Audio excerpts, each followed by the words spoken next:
ವಿದ್ಯಾರ್ಥಿಗಳೇ, ದ್ವಿತೀಯ PUC ಇತಿಹಾಸ ವಿಷಯದ ಆನ್ಲೈನ್ ಕ್ಲಾಸ್ಗೆ ಸ್ವಾಗತ. ಕಳೆದ ಅವಧಿಯಲ್ಲಿ ನಾವು ವಿಜಯನಗರ ಸಾಮ್ರಾಜ್ಯದ ಸಾಂಸ್ಕೃತಿಕ ಕೊಡುಗೆಗಳ ಬಗ್ಗೆ ಚರ್ಚೆ ಮಾಡ್ತಾಯಿದ್ವಿ. ಆ ಸಾಂಸ್ಕೃತಿಕ ಕೊಡುಗೆಯಲ್ಲಿ ವಿಜಯನಗರ ಸಾಮ್ರಾಜ್ಯದ ಆಡಳಿತ ಪದ್ಧತಿ ಜೊತೆಗೆ ವಿಜಯನಗರ ಸಾಮ್ರಾಜ್ಯದ ಸಾಮಾಜಿಕ, ಆರ್ಥಿಕ ಮತ್ತು ಧಾರ್ಮಿಕ ಸ್ಥಿತಿಯ ಬಗ್ಗೆ ಚರ್ಚೆ ಮಾಡಿದ್ವಿ. ಅದರೊಂದಿಗೆ ಶಿಕ್ಷಣ ಮತ್ತು ಸಾಹಿತ್ಯಕ್ಕೆ ವಿಜಯನಗರ ಅರಸರು ನೀಡತಕ್ಕಂಥ ಕೊಡುಗೆಗಳ ಬಗ್ಗೆ ಸಂಕ್ಷಿಪ್ತವಾಗಿ ನಾವು ಕಳೆದ ಅವಧಿಯಲ್ಲಿ ಚರ್ಚೆ ಮಾಡಿದ್ವಿ. ತದನಂತರ ಇವತ್ತು ಅದರ ಮುಂದುವರಿದ ಭಾಗವಾಗಿ ವಿಜಯನಗರ ಸಾಮ್ರಾಜ್ಯದ ಕಲೆ ಮತ್ತು ವಾಸ್ತುಶಿಲ್ಪದ ಬಗ್ಗೆ ಸಂಕ್ಷಿಪ್ತವಾಗಿ ಚರ್ಚೆ ಮಾಡೋಣ. ವಿಜಯನಗರದ ಅರಸರು ಕಲೆ ಮತ್ತು ವಾಸ್ತುಶಿಲ್ಪಕ್ಕೆ ಹೆಚ್ಚಿನ ಪ್ರೋತ್ಸಾಹವನ್ನು ಕೊಟ್ಟಿದ್ದರು. ಏಕೆಂದರೆ ಅವರ ಆಡಳಿತದ ಅವಧಿಯಲ್ಲಿ ಅವರು ನಿರ್ಮಿಸಿರ್ತಕ್ಕಂಥ ಕೆಲವೊಂದಿಷ್ಟು ಕಲಾ ಸ್ಮಾರಕಗಳು ಅವರು ಕಲೆಯ ಕ್ಷೇತ್ರಕ್ಕೆ ಕೊಟ್ಟ ಕೊಡುಗೆಗಳನ್ನು ಇವತ್ತಿಗೂ ಕೂಡ ಬಿಂಬಿಸ್ತಾ ಇವೆ. ವಿಜಯನಗರ ಅರಸರು ರಾಜಧಾನಿ ಹಂಪಿ ಅಂದಿನ ಕಾಲದ ಶ್ರೇಷ್ಠ ಕಲೆ ಮತ್ತು ವಾಸ್ತುಶಿಲ್ಪದ ಕೇಂದ್ರವನ್ನಾಗಿ ಮಾಡಿಕೊಂಡಿದ್ದರು. ಹಾಗೂ ಕಲೆ ಮತ್ತು ವಾಸ್ತುಶಿಲ್ಪದ ಶ್ರೇಷ್ಠ ಕೇಂದ್ರವೂ ಹಂಪಿಯಾಗಿತ್ತು ಅಂತ ಹೇಳ್ತಾರೆ. ಆಮೇಲೆ ವಾಸ್ತುಶಿಲ್ಪ ಅವರ ಒಂದು ದ್ರವಿಡ ಶೈಲಿ ವಾಸ್ತುಶಿಲ್ಪವನ್ನು ಹೆಚ್ಚಿಗೆ ಬಳಸಿದರು. ಅನಂತರ ಕೆಲವೊಂದು ವಿಶಿಷ್ಟವಾದ ಲಕ್ಷಣಗಳನ್ನು ಸೇರಿಸಿಕೊಂಡು ತಮ್ಮದೇ ಆಗಿರ್ತಕ್ಕಂಥ ವಿಜಯನಗರ ವಾಸ್ತುಶಿಲ್ಪ ಶೈಲಿ ಅಂತಕ್ಕಂಥ ಹೊಸ ಶೈಲಿಯನ್ನು ಅವರು ಬಳಸಿಕೊಂಡರು. ಹೀಗಾಗಿ ವಿಜಯನಗರ ಈ ಒಂದು ವಾಸ್ತುಶಿಲ್ಪ ಶೈಲಿ ತನ್ನದೇ ಆದ ಒಂದು ಮಹತ್ವದ ಲಕ್ಷಣಗಳನ್ನು ಹೊಂದಿತ್ತು. ಅವುಗಳಲ್ಲಿ ಮುಖ್ಯವಾಗಿ ನಂಬರ್ 1 ದೇವಾಲಯಗಳು, ಗರ್ಭಗೃಹ, ಅರ್ಧಮಂಟಪ, ಸುಖನಾಸಿ ಮತ್ತು ಮಹಾಮಂಟಪಗಳನ್ನು ಹೊಂದಿರ್ತಾ ಇದ್ವು.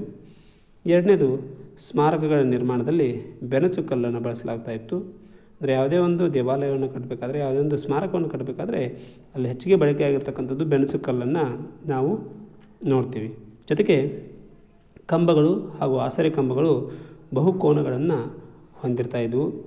ಜೊತೆಗೆ ಅಷ್ಟೇ ಅಲ್ಲದೆ ನಾವು ಇನ್ನೊಂದು ಮುಖ್ಯವಾಗಿ ನೋಡ್ತಕ್ಕಂಥದ್ದು ದೇವಾಲಯದ ಗೋಡೆಗಳು ಜನಪದ ಸನ್ನಿವೇಶ, ದೇವಾದಿ ದೇವತೆಗಳು, ಆನೆಗಳು, ಕುದುರೆಗಳು ಮುಂತಾದ ಶಿಲ್ಪಗಳಿಂದ ಕೂಡಿತ್ತು. ಅಂದರೆ ಅವರು ಆ ದೇವಾಲಯ ಗೋಡೆಗಳ ಮೇಲೆ ಈ ಥರದ ಶಿಲ್ಪಗಳನ್ನು ಅವರು ಕೆತ್ತಿಸಿದ್ರು. ಜೊತೆಗೆ ದೇವಾಲಯದ ಆವರಣದಲ್ಲಿ ಸಂಗೀತ, ನೃತ್ಯ ಹಾಗೂ ನಾಟಕ ಕಲಾ ಪ್ರದರ್ಶನಕ್ಕೆ ಸಂಗೀತ ಮಂಟಪಗಳನ್ನು ಕೂಡ ಅವರು ನಿರ್ಮಿಸಿದರು.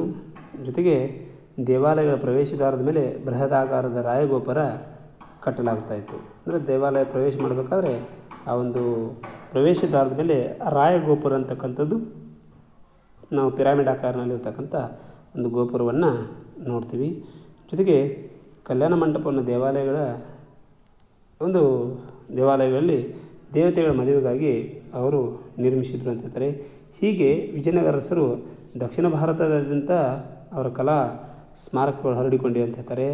ಆದರೆ ಅವುಗಳಲ್ಲಿ ಅತ್ಯಂತ ಸುಂದರವಾದವು ಹಂಪಿಯಲ್ಲಿನೇ ನೋಡಲಿಕ್ಕೆ ಸಿಗುತ್ತೆ. ಇನ್ನು ಅಲ್ಲಿರ್ತಕ್ಕಂಥ ಪ್ರಮುಖ ದೇವಾಲಯಗಳಲ್ಲಿ ನಾವು ವಿರೂಪಾಕ್ಷ ದೇವಾಲಯ, ವಿಠ್ಠಲಸ್ವಾಮಿ ದೇವಾಲಯ, ಕಲ್ಲಿನ ರಥ, ಆಮೇಲೆ ಕೃಷ್ಣಸ್ವಾಮಿ ದೇವಾಲಯ, ಅಚ್ಯುತರಾಯ ದೇವಾಲಯ, ಹಜಾರರಾಮಸ್ವಾಮಿ ದೇವಾಲಯ, ಮಹಾನಮಿ ದಿಬ್ಬದ ಕಟ್ಟೆ, ಆಮೇಲೆ ಹಂಪಿಯಲ್ಲಿ ನೋಡ್ತಕ್ಕಂಥವು. ಜೊತೆಗೆ ಕಮಲ್ ಮಹಲ್ ಎಂಬ ಹಿಂದೂ ಇಸ್ಲಾಮಿಕ್ ಶೈಲಿಯ ಕಟ್ಟಡ ವಾಸ್ತುಶಿಲ್ಪಕ್ಕೆ ಅತ್ಯಂತ ಉದಾಹರಣೆಯಾಗಿದೆ. ಕಮಲ್ ಮಹಲ್ ಅಂತಕ್ಕಂಥದ್ದು ಕೂಡ ಅಲ್ಲಿ ನಾವು ನೋಡ್ತಕ್ಕಂಥ ಒಂದು ಹಿಂದೂ ಇಸ್ಲಾಮಿಕ್ ಶೈಲಿಯ ಒಂದು ಮಹತ್ವದಾಗಿರ್ತಕ್ಕಂಥ ಒಂದು ಸ್ಮಾರಕ ಅಂತ ಹೇಳ್ಬೋದು. ಶೃಂಗೇರಿ, ವಿದ್ಯಾಶಂಕರ, ತಡಪತ್ರಿಯ, ರಾಮಲಿಂಗೇಶ್ವರ, ಲೇಪಾಕ್ಷಿಯ, ವೀರಭದ್ರ, ವೆಲ್ಲೂರಿನ ಜಲಕಂಠೇಶ್ವರ, ಕಂಚೀಪುರದ ಏಕಾಂಬರನಾಥ, ಚಿದಂಬರನ ಶಿವ, ಶ್ರೀರಂಗನಾಥ ಮತ್ತು ಮಥುರೈ ಮೀನಾಕ್ಷಿ ಸುಂದರೇಶ್ವರ ದೇವಾಲಯಗಳು ಅವರು ನಿರ್ಮಿಸಿರ್ತಕ್ಕಂಥ ಇತರ ದೇವಾಲಯಗಳು ಅಂತೇಳಿ ನಾವಿಲ್ಲಿ ಹೇಳ್ಬೋದು. ಮುಂದೆ ಮೂರ್ತಿ ಶಿಲ್ಪಕ್ಕೆ ಬಂದರೆ ವಿಜಯನಗರ ಅರಸರು ಮೂರ್ತಿ ಶಿಲ್ಪಕ್ಕೂ ತಮ್ಮದೇ ಆಗಿರ್ತಕ್ಕಂಥ ಕೊಡುಗೆಗಳನ್ನು ನೀಡಿದರು. ಅಲ್ಲಿ ವಾಸ್ತುಶಿಲ್ಪದೊಂದಿಗೆ ಮೂರ್ತಿ ಶಿಲ್ಪವೂ ಕೂಡ ಬೆಳೆಯಿತು. ಮೂರ್ತಿ ಶಿಲ್ಪಕ್ಕೆ ಧರ್ಮ ಪ್ರಧಾನ ಅಂಶವನ್ನು ಅವರು ಸೇರಿಸ್ಕೊಂಡಿದ್ದರು. ಹಂಪಿಯಲ್ಲಿ ನಾವು ನೋಡ್ತಕ್ಕಂಥದ್ದು ಕಡಲೆಕಾಳು ಗಣೇಶ, ಸಾಸಿವೆ ಕಾಳು ಗಣೇಶ, ಲಕ್ಷ್ಮೀ ನರಸಿಂಹ ಮೂರ್ತಿಗಳು ಇವತ್ತಿಗೂ ಕೂಡ ಧಾರ್ಮಿಕ ಶ್ರದ್ಧೆಯನ್ನು ಬೆಳೆಸ್ತಕ್ಕಂಥ ಗಮನಾರ್ಹ ಮೂರ್ತಿ ಶಿಲ್ಪಗಳಾಗಿವೆ. ಜೊತೆಗೆ ತಮಿಳುನಾಡಿನ ಒಂದು ತ್ರಿಪುರುತ್ತಿನೂರು ಎಂಬಲ್ಲಿ ಇರುಗುಪ್ಪ ದಂಡನಾಯಕನ ಮೂರ್ತಿ ಶಿಲ್ಪವು ಈ ಕಾಲದ ಮೂರ್ತಿಗಳಲ್ಲಿ ಮೊದಲನೇದಾಗಿದೆ. ಜೊತೆಗೆ ತಿರುಮಲದಲ್ಲಿರುವ ಕೃಷ್ಣದೇವರಾಯ ಹಾಗೂ ಅವನ ಪತ್ನಿಯರಾದ ತಿರುಮಲಾದೇವಿ ಮತ್ತು ಚಿನ್ನಾದೇವಿಯರ ಕಂಚಿನ ಪುತ್ರಿಗಳು ಇವತ್ತಿಗೂ ಕೂಡ ನಾವು ವಿಜಯನಗರ ಸಾಮ್ರಾಜ್ಯದ ಮೂರ್ತಿ ಶಿಲ್ಪದ ಬಗ್ಗೆ ಒಂದು ನೈಜ ಸಾಕ್ಷಿಯಾಗಿ ನಿಂತಿವೆ. ಆಮೇಲೆ ಚಿದಂಬರಂ ಎಂಬಲ್ಲಿ ಕೃಷ್ಣದೇವರಾಯನ ಕಲ್ಲಿನ ಮೂರ್ತಿ ಶಿಲ್ಪವನ್ನು ಕೂಡ ನಾವು ಕಾಣ್ಬೋದು. ಇದರೊಂದಿಗೆ ಚಿತ್ರಕಲೆಯೂ ಕೂಡ ಅವರು ಬೆಳೆಸಿದರು. ಈ ಚಿತ್ರಕಲೆ ವಿಜಯನಗರ ಸಾಮ್ರಾಜ್ಯದಲ್ಲಿ ಬೆಳವಣಿಗೆ ಆಯಿತು. ಚಿತ್ರಕಲೆಯು ದೇವಾಲಯ ಗೋಡೆಗಳ ಮೇಲೆ ಮೇಲ್ಛಾವಣಿಯಲ್ಲಿ ಕೂಡ ಕಂಡುಬರ್ತದೆ. ಹಂಪಿ, ಆನೆಗುಂದಿ ಮತ್ತು ಲೇಪಾಕ್ಷಿ ವಿಜಯನಗರದ ಚಿತ್ರಕಲಾ ಕೇಂದ್ರಗಳಂತೆ ಹೇಳ್ಬೋದು.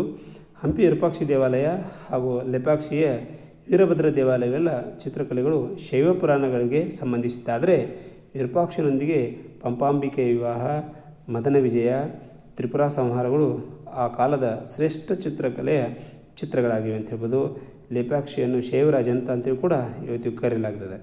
ಜೊತೆಗೆ ಲಲಿತ ಕಲೆಗೆ ಬಂದರೆ, ಈ ಕಾಲದಲ್ಲಿ ಸಂಗೀತ ಹಾಗೂ ನೃತ್ಯ ಕಲೆಗಳು ಪ್ರೋತ್ಸಾಹಿಸಲ್ಪಟ್ಟಿದ್ದು. ಅಂದಿನ ದಾಸಕೂಟ, ವ್ಯಾಸಕೂಟ ಸಂಗೀತದ ಬೆಳವಣಿಗೆ ಕೂಡ ವಿಶೇಷ ಮಹತ್ವ ನೀಡಿದ್ದು. ವಾದಿರಾಜ, ಜೊತೆಗೆ ವ್ಯಾಸತೀರ್ಥ, ಪುರಂದರದಾಸ ಹಾಗೂ ಕನಕದಾಸರು ಈ ಸಂಪ್ರದಾಯಕ್ಕೆ ಸೇರಿದವರಾಗಿದ್ದರು. ಅವರ ಕೀರ್ತನೆಗಳನ್ನು, ಭಕ್ತಿಗೀತೆಗಳನ್ನು ಅವರು ರಚಿಸಿದರು. ಪುರಂದರದಾಸರನ್ನು ಕರ್ನಾಟಕದ ಸಂಗೀತ ಪಿತಾಮಹ ಎಂದು ಕರೆಯಲಾಗಿದೆ. ಅದಲ್ಲದೆ ವಿಜಯನಗರದಲ್ಲಿ ಅನೇಕ ಉತ್ತಮ ನೃತ್ಯ ಶಾಲೆಗಳಿದ್ದವು ಅಂತ ಹೇಳ್ಬೋದು, ನೃತ್ಯಾಲಯಗಳಿದ್ದವು ಅಂತ ಹೇಳಿದರು. ಬಂದಂ ಲಕ್ಷ್ಮೀನಾರಾಯಣ ಎಂಬ ನೃತ್ಯ ಗುರು ಕೃಷ್ಣದೇವರಾಯನ ಆಸ್ಥಾನದಲ್ಲಿದ್ದ. ಹೀಗೆ ವಿಜಯನಗರ ಅರಸರು ತಮ್ಮ ಆಡಳಿತದ ಅವಧಿಯಲ್ಲಿ ಧರ್ಮ, ಸಾಂಸ್ಕೃತಿಕ ಕ್ಷೇತ್ರಗಳಿಗೆ ತಮ್ಮದೇ ಆದ ವಿಶೇಷ ಕೊಡುಗೆಯನ್ನು ನೀಡತಕ್ಕಂಥ ಇವರು ಎಲ್ಲ ಕ್ಷೇತ್ರಗಳು ಬೆಳವಣಿಗೆ ಆಗುವಂತೆ ಉಳ್ಕೊಂಡ್ರು ಅಂತಕ್ಕಂಥದ್ದು ನೀವು ಅವರ ಸಾಂಸ್ಕೃತಿಕ ಕೊಡುಗೆಗಳ ಬಗ್ಗೆ ಸಂಕ್ಷಿಪ್ತವಾಗಿ ಬರೀಬೇಕಾಗ್ತದೆ.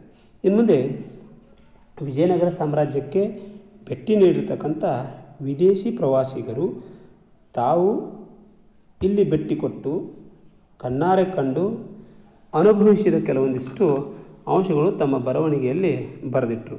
ಹೀಗಾಗಿ ಸಾಹಿತ್ಯಿಕ ಮೂಲಾಧಾರಗಳಲ್ಲಿ ಎರಡನೇ ಪಾಠ ಆಗಿರ್ತಕ್ಕಂಥ ವಿದೇಶಿಯರ ಬರವಣಿಗೆಯಲ್ಲಿ ಈ ವಿಜಯನಗರ ಸಾಮ್ರಾಜ್ಯಕ್ಕೆ ಭೇಟಿ ನೀಡಿರ್ತಕ್ಕಂಥ ಅನೇಕ ಮಹಾನ್ ವಿದೇಶಿ ಪ್ರವಾಸಿಗರು ತಮ್ಮದೇ ಆಗಿರ್ತಕ್ಕಂಥ ಕೃತಿಗಳಲ್ಲಿ ಬರೆದಿರ್ತಕ್ಕಂಥ ಕೆಲವೊಂದಿಷ್ಟು ಅಂಶಗಳು ವಿಜಯನಗರ ಸಾಮ್ರಾಜ್ಯದ ಇತಿಹಾಸದ ರಚನೆಗೆ ಮುಖ್ಯವಾಗಿರ್ತಕ್ಕಂಥ ಆಧಾರಗಳಂತ ಹೇಳ್ತೀವಿ. ಹಾಗೂ ನಿಮ್ಮ 5 ಮಾರ್ಕ್ಸ್ಗೆ ಬರ್ತಕ್ಕಂಥ ಶಾರ್ಟ್ ನೋಟ್ಸು ಕೂಡ ಇದೆ. ವಿಜಯನಗರ ಸಾಮ್ರಾಜ್ಯಕ್ಕೆ ಭೇಟಿ ನೀಡಿದ ವಿದೇಶಿ ಪ್ರವಾಸಿಗರ ಬಗ್ಗೆ ಬರೀರಿ ಅಂತೀವಿ. ಈ ವಿಜಯನಗರ ಆಡಳಿತದ ಅವಧಿಯಲ್ಲಿ ವಿಭಿನ್ನ ಕಾಲಘಟ್ಟಗಳಲ್ಲಿ ವಿಜಯನಗರಕ್ಕೆ ಸಂದರ್ಶನ ನೀಡಿರ್ತಕ್ಕಂಥ ವಿದೇಶಿ ಪ್ರವಾಸಿಗರು ಅವರು ಹೇಳ್ತಕ್ಕಂಥ ಕೆಲವೊಂದಿಷ್ಟು ಅಂಶಗಳನ್ನು ನಾವು ಇವತ್ತಿನ ದಿನ ಚರ್ಚೆ ಮಾಡೋಣ. ಅದರಲ್ಲಿ ಫಸ್ಟು ನಾವು ನಿಕೋಲೋ ಕಾಂಟಿಯನ್ನು ನೋಡ್ತೀವಿ. ಈ ನಿಕೋಲೋ ಕಾಂಟಿ ವಿಜಯನಗರದ ಆಡಳಿತದ ಅವಧಿಯಲ್ಲಿ, ಅದರಲ್ಲಿ ಮೊದಲನೇ ದೇವರಾಯನ ಆಳ್ವಿಕೆ ಕಾಲದಲ್ಲಿ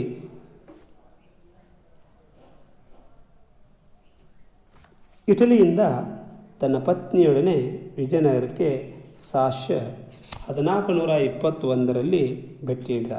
ಅಂದರೆ ಇಟಲಿಯ ಪ್ರವಾಸಿಯಾಗಿರ್ತಕ್ಕಂಥ ನಿಕೋಲೋ ಕಾಂಟಿ ತನ್ನ ಪತ್ನಿಯೊಂದಿಗೆ ಮೊದಲನೇ ದೇವರಾಯನ ಆಳ್ವಿಕೆಯಲ್ಲಿ 1421ರಲ್ಲಿ ವಿಜಯನಗರಕ್ಕೆ ಭೇಟಿ ನೀಡಿದ. ಇವನು ವಿಜಯನಗರದ ಕುರಿತು ಈ ರೀತಿ ವರ್ಣನೆ ಕೊಡ್ತಾನೆ: ವಿಜಯನಗರವು ಬೆಟ್ಟಗಳಿಂದ ಸುತ್ತುವರೆದಿದೆ. ಅಷ್ಟೇ ಅಲ್ಲದೆ ಅದು 60 ಮೈಲಿ ಸುತ್ತಳತೆ ಹೊಂದಿದೆ. ಸುಮಾರು 90,000 ಇಲ್ಲಿ ಸೈನಿಕರಿದ್ದಾರೆ ಹಾಗೂ ಇಲ್ಲಿನ ರಾಜ ಬಹುಶಕ್ತಿಶಾಲಿಯಾಗಿದ್ದಾನೆ ಎಂದು ಆ ಒಂದು ವರ್ಣನೆಯ ಮಾತುಗಳನ್ನು ಅವರು ಹೇಳ್ತಾರೆ. ಇದು ನಿಕೋಲೋ ಕಾಂಟಿಯ ಕುರಿತು ಒಂದು ಅಂಶ. ಎರಡನೇದು ಅಬ್ದುಲ್ ರಜಾಕ್ ಅಂತಕ್ಕಂಥವ್ರು. ಇವನು ಪರ್ಷಿಯಾದ ರಾಯಭಾರಿ. 1443ರಲ್ಲಿ ವಿಜಯನಗರ ಅರಸ 2ನೇ ದೇವರಾಯನ ಆಸ್ಥಾನಕ್ಕೆ ಭೇಟಿ ನೀಡಿದ್ದ. ಇವನು ಆ ರಾಯನನ್ನು ಅಂದರೆ 2ನೇ ದೇವರಾಯನನ್ನು ಹಾಗೂ ರಾಜಧಾನಿಯನ್ನು ಕುರಿತು ಹೀಗೆ ಹೇಳ್ತಾನೆ: ಈ ಭೂಮಿಯ ಮೇಲೆ ವಿಜಯನಗರದಂತಹ ನಗರ ಇದ್ದ ಬಗ್ಗೆ ಕಣ್ಣುಗಳು ನೋಡಿಲ್ಲ ಹಾಗೂ ಕಿವಿಗಳು ಕೇಳಿಲ್ಲ. ನಗರವು 7 ಸುತ್ತಿನ ಕೋಟೆಯಿಂದ ಸುತ್ತುವರೆದಿದೆ. ಜೊತೆಗೆ ರಾಜನು ಬಲಶಾಲಿಯಾಗಿದ್ದಾನೆ. ಇಲ್ಲಿ ಬ್ರಾಹ್ಮಣರನ್ನು ಗೌರವಿಸಲ್ಪಡುತ್ತಾರೆ. ಈ ನಗರದ ರಕ್ಷಣೆಗಾಗಿ 12,000 ರಕ್ಷಣಾ ಸಿಬ್ಬಂದಿ ಇದ್ದಾರೆ. ರಾಜನ ಆಸ್ಥಾನದಲ್ಲಿ ಕುರಾನ ಮತ್ತು ಪುರಾಣಗಳನ್ನು ಎತ್ತರದ ಹಾಗೂ ಗೌರವಯುತ ಸ್ಥಾನದಲ್ಲಿ ಇಡಲಾಗಿದೆ. ಅತಿ ವಿಜೃಂಭಣೆಯಿಂದ ಮಹಾನವಮಿ ಉತ್ಸವವನ್ನು ಆಚರಿಸಲಾಗುತ್ತದೆ ಅಂತಕ್ಕಂಥ ವಿವರಣೆಯನ್ನು ಅವರು ಇಲ್ಲಿ ತಮ್ಮ ಒಂದು ಬರವಣಿಗೆಯಲ್ಲಿ ನೀಡಿದ್ದಾರೆ. ಅದರ ಜೊತೆಗೆ ಈ ಅಬ್ದುಲ್ ರಜಾಕ್ ಅವರು ಹೇಳಿರ್ತಕ್ಕಂಥ ಒಂದು ಅಂಶ ನಾವು ಮುಖ್ಯವಾಗಿ ನೋಡ್ಬೋದು ವಿಜಯನಗರದ ಒಂದು ವರ್ಣನೆ.